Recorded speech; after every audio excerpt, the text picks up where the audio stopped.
welcome to All About the Joy, the Private Lounge. And on this week's episode, I pulled out a vintage episode between me and Andrea when we were recording podcasts on Zoom.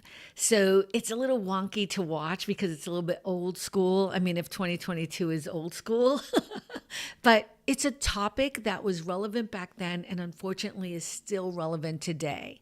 So it's about 24 minutes. It's an interesting episode. I would love to see what you think of it. And yeah, thank you always for stopping by. Here you go. Okay. Hey, so it's so good to have you back. I'm glad that you're here. I think we're going to be doing these on a more regular basis. So for people who are not watching the YouTube video that I've just started, on my website and on my YouTube channel. Andrea Nunez is back with us. And I think you're going to be doing this on a more regular basis, right? Am I just like crossing my fingers on that?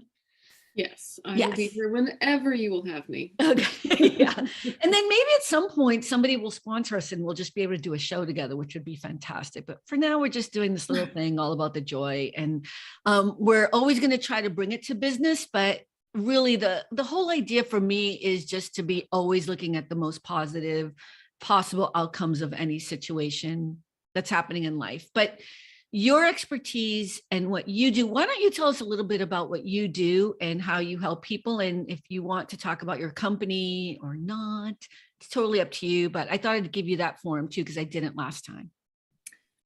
Sure. So I do consulting work and coaching, primarily with small businesses.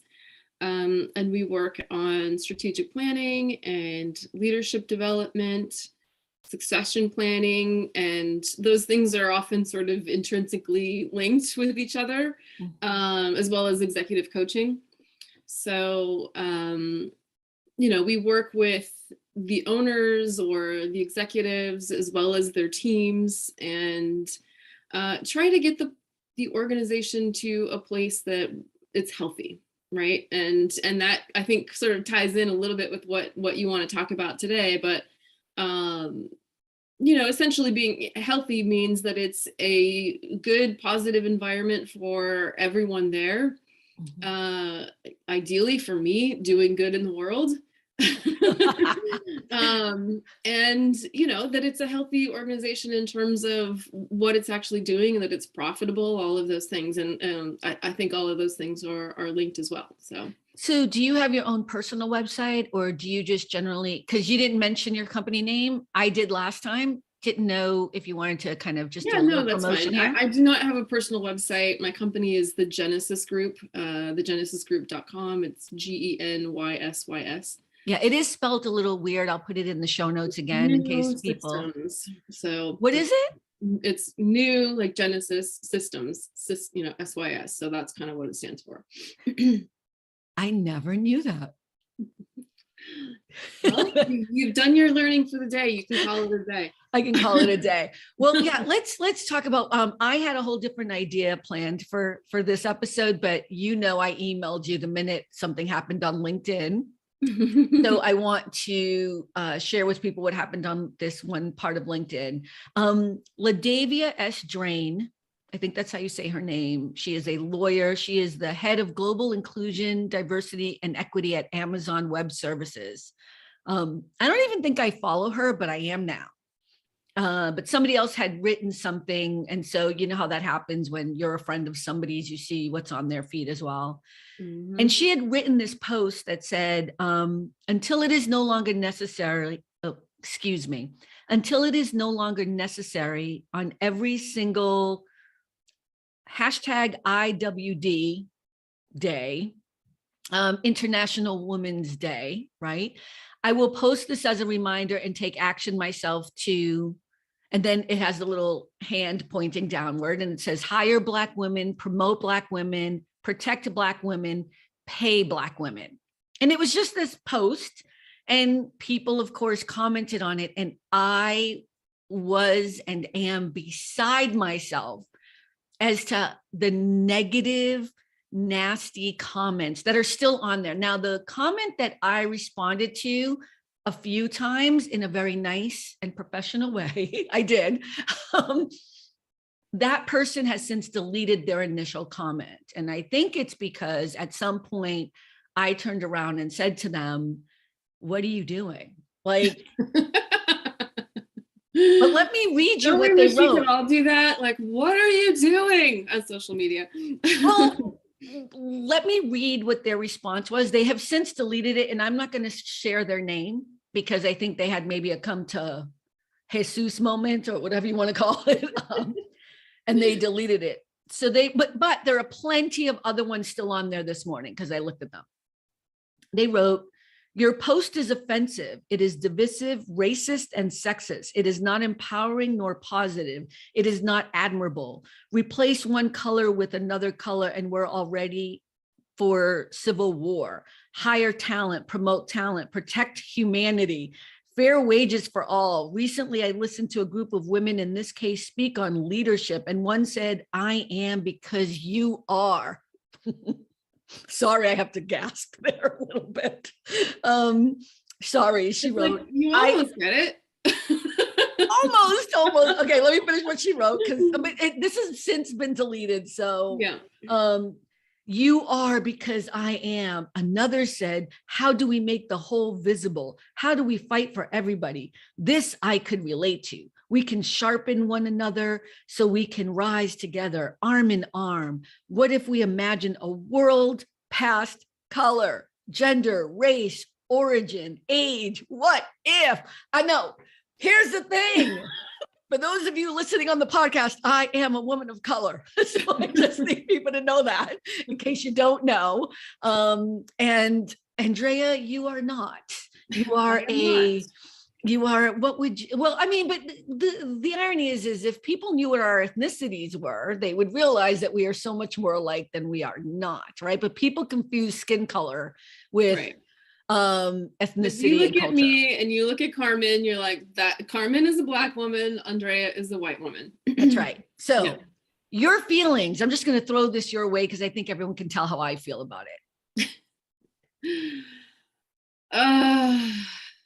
Would it be easier if I started with a question? I'm so sorry. Yeah. Start with a question. Okay. So here's my first thought.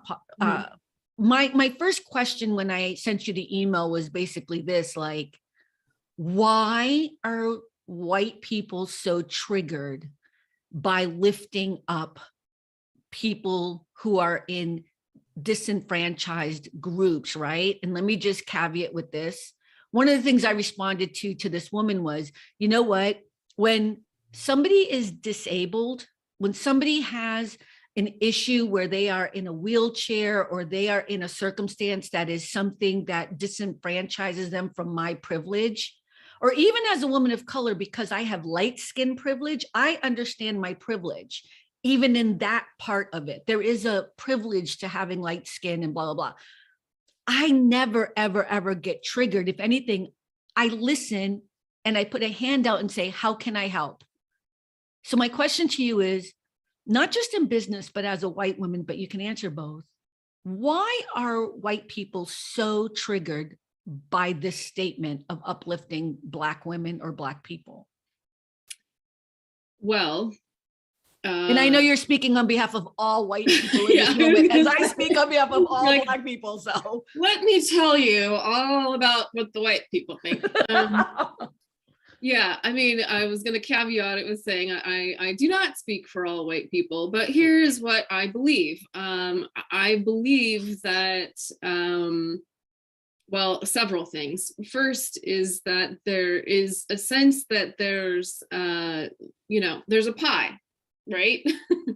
And if I give up my piece of it's like a kindergartner mentality almost, it's very immature and juvenile. Like, I don't want to give up even a sliver of my pie because that's, there's only so much to go around. And, in some circles that's called like scarcity mindset or lack mentality. And I think that's been very much ingrained in people. Like, if I give you something, that means less for me, as opposed to understanding that if there's more equity, more inclusiveness, more diversity, there's more for everyone.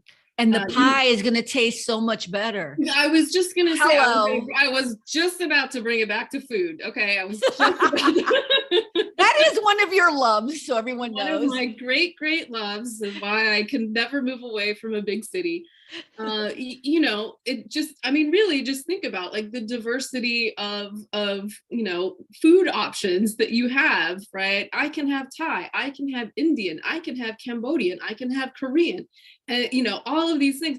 My life, I believe, is enriched by that, not just because I love good food, but because it teaches me something about these people, you know, every time I have something like that and what they care about, and it connects me with them, you know. And I think, you know, for me, that lifts everybody. And it's, you know, and I don't mean to be you know, like facetious about it and be like, oh, it's just about like having tacos or, you know, like whatever. But be inclusive. We want tacos. Tacos, yay, bulgogi. You know what I mean? Like, it's definitely more than that, and I don't mean to like I get underplay it, but I do believe that there's something that people miss about embracing diversity, and sometimes don't even realize that they already have in many ways, but they cut themselves off. And that, you know, which brings me to another point, which I'm assuming we will get to, is that these are systemic problems. These are systemic problems that are ingrained in our culture and the way that we live, the way that we operate, definitely in business, definitely in education, and it filters through, you know, to the way that we interact with each other on a daily basis. How do you hire someone of color? You know, because this question comes up in that post a lot too, right? This idea that you shouldn't be hiring someone based on the color of their skin, but you should be hiring the best person for the job. How do you kind of tackle that and answer that question or explain it to someone? When people bring that up, and I've heard that for, you know, almost decades now in my business life, you and me both. Of course. We should all hire and promote talent. Like, I'm not going to bring someone in who doesn't know what the F they're doing, right? But the question is, where are you looking for that talent? How are you defining talent? What exactly does that mean? Who are you systematically excluding with some of the stated qualifications and the unstated, like, not a culture fit, dismissiveness, right? You have to look at, all right, what's my pool of candidates? Can I also interject here, because it just reminded me of something that you said.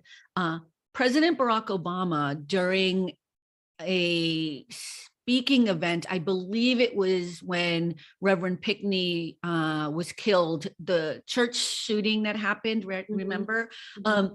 When he was doing his eulogy, he did that really famous line where he said, and I'm misquoting it, but it's the same flavor. It's like, when you look at a resume, you won't just look at the name Johnny, you'll also look at the name Jamal. We don't even realize our own personal racist ways that we see the name Jamal or whatever, LaQuisha, or whatever you want to call it. You look at certain names and you dismiss them, whether they're Asian names, Latino names, or whatever, because it is systemic. Doesn't mean that you're walking around saying the N-word. It's that you don't even realize in your head you have fit into what society has decided is not worthy of a job in tech, because you think somebody with a certain kind of name couldn't possibly have the education or the wherewithal or the know-how to do that tech job. Yeah. Absolutely. I mean, I worked at a company, and to this day, they're doing really well. I was a partner there. It was a great company when I was there.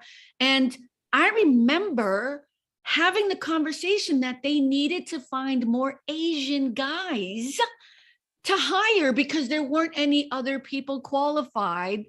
And I remember myself being like, because I didn't know anything about the design world and motion graphics at the time, I was like, okay.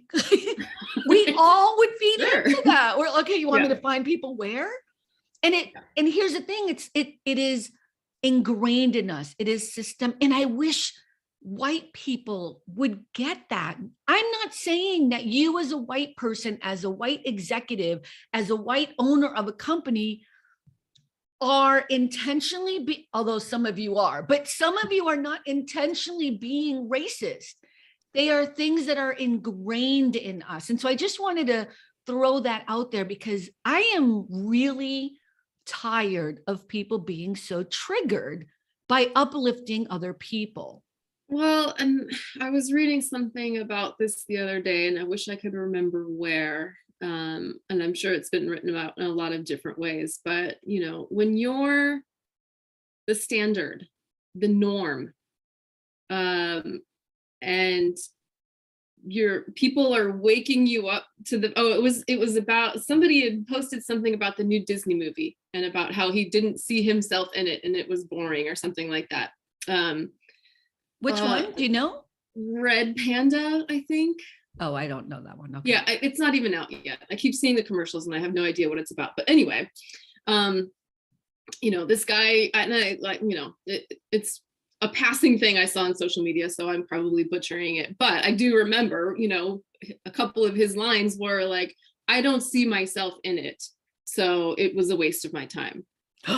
It's something along those lines. I'm paraphrasing, but I don't see myself in it was something that he said. And it was like, welcome to the experience of every person of color That's right. you have ever come into contact with. That's right. You know what I mean? And it's triggering. And, he definitely got schooled. Maybe got schooled, right? I don't know if he learned anything, but, he got told. And that is a very difficult thing for people to overcome, to like stand back and be like, it's the general skill of being able to say, oh, I have something to learn here is something that a lot of people have not learned. Yeah, not being defensive about every single thing. Like everything isn't about you and everything isn't intrinsic. Like, I can't say the word, so I don't know why I'm trying to use it, but this woman that I reacted with, and we were going on, and she could not stop being defensive. And it made me even kinder, right? It made me even nicer. I kept trying to be even more, and there were other people chiming in, trying to tell her, like, what are you doing? Like, you're now becoming very racist in everything you're saying because you're so triggered. And right. I think that's why she deleted the post. I'm not the post, the comment. Yeah. How do you, and I've always said this to you, and this is bad on my part, but I always say you're one of the good ones, right? And what I mean by that, I'm letting it all out there on my podcast. Hashtag good ones. Good ones. What I mean by that is people, we say the allies, we say people who are allies, but what I mean by that is you're not triggered by my brilliance, right? If anything, you have always lifted me up as a woman of color. I have never felt that you were trying to step on me or felt intimidated or felt like I was taking more from you. And I've seen that with you in so many other circumstances, just in the way we work with people. I've seen you talk to white bosses that we've both had and kind of school them in a nice way about their own racism, and they don't even know you're schooling them. So how do you become this person? Or how has it happened? Is there something you can bottle and we can sell to other white people to help walk them through this time period? I don't know. Yeah, I don't know how to answer. No, I think the answer is no. It's just the secret of my success. No. No. Here's why, because I yell at people of color all the time, because there's a camp that starts, right, where we're trying to be understanding, and there's another camp where we're done. We are so tired of the racism, especially when we're talking about things that are happening like George Floyd or have happened to. May he rest in peace. But just, you understand what I'm saying. Like, we've had it, right? And then there's people like myself who are like, I am trying to be as understanding to white people, because I think white people are having a struggle right now. They're having a major issue. It is an existential struggle right now. literally. And that's, you see, when there's an existential struggle, you see people who are willing to learn, willing to change.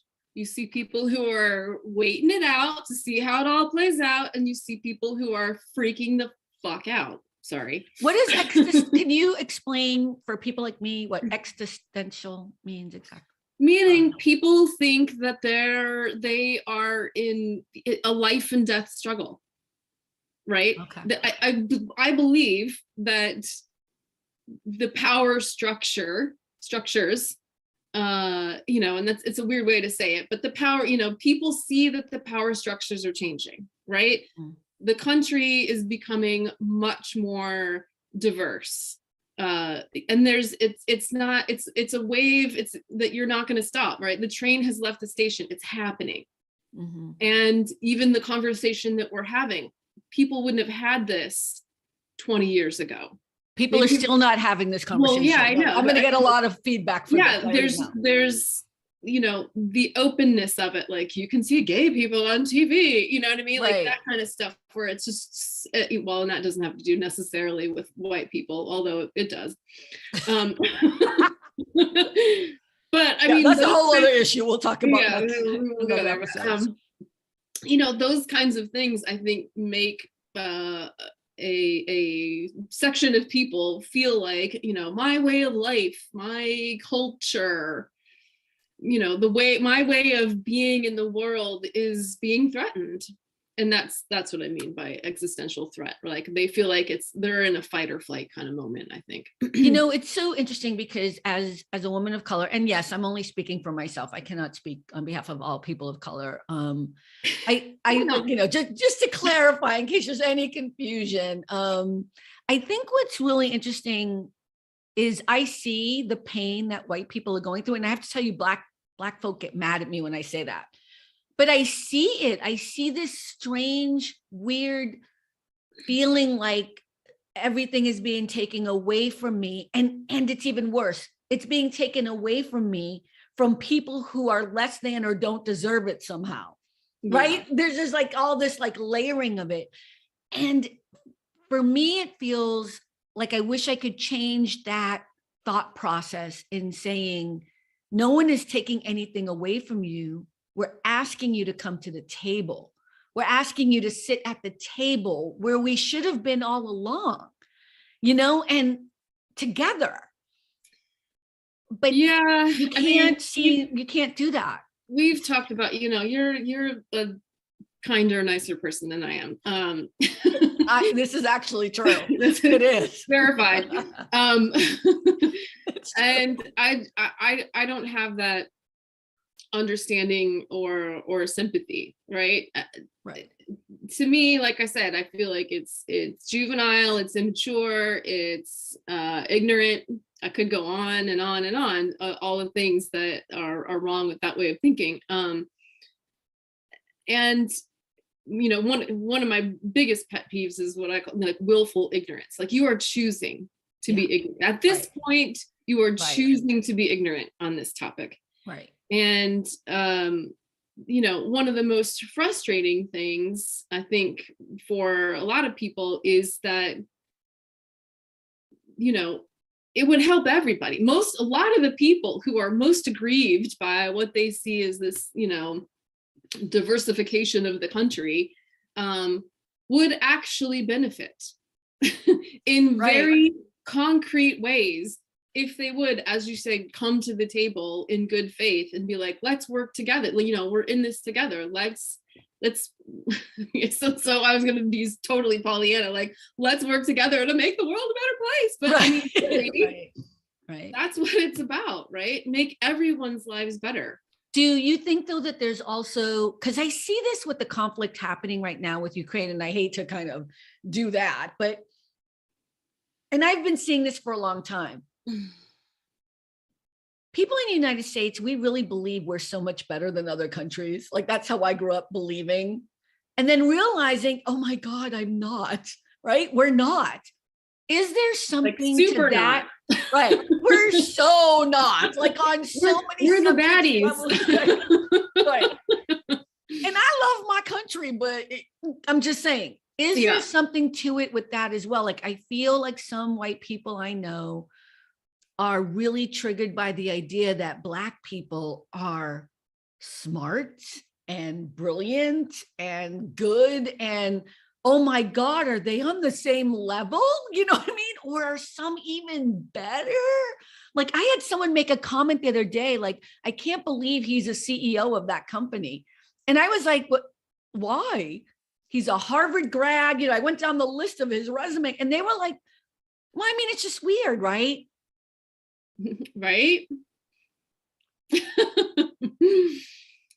Yeah, I mean, and I think that goes to what I refer to as what many people see as their culture, right? Their culture of what this country is and what it means, all of these kind of, um like propaganda really about Lies. what America is. Yeah, lies about what it is. Was it ever that for Black people, for Latinos?